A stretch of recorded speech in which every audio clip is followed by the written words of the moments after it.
पुराने समय में एक राजा युद्ध में हार गया था। उसके सभी सैनिक मारे जा चुके थे। राजा किसी तरह अपनी जान बचाकर जंगल में भाग गया। सैनिक उसका पीछा कर रहे थे। वह बचने के लिए एक गुफा में छिप गया।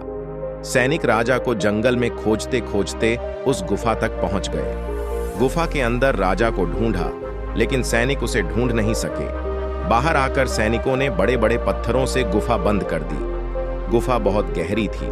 अंदर की ओर राजा छिपा हुआ था। वह काफी थक चुका था। भूख प्यास की वजह से बेहाल हो रहा था।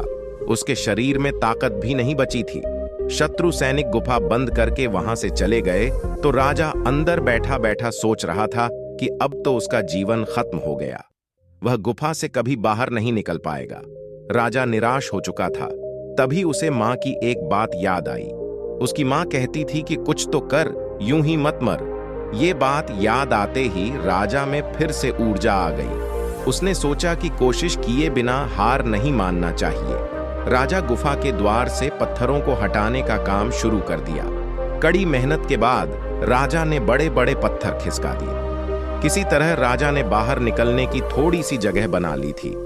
राजा गुफा से बाहर निकला और अपने मित्र राजा के पास पहुंच गया। मित्र राजाओं की मदद से उसने शत्रुओं को पराजित कर दिया और अपना राज्य वापस प्राप्त कर लिया।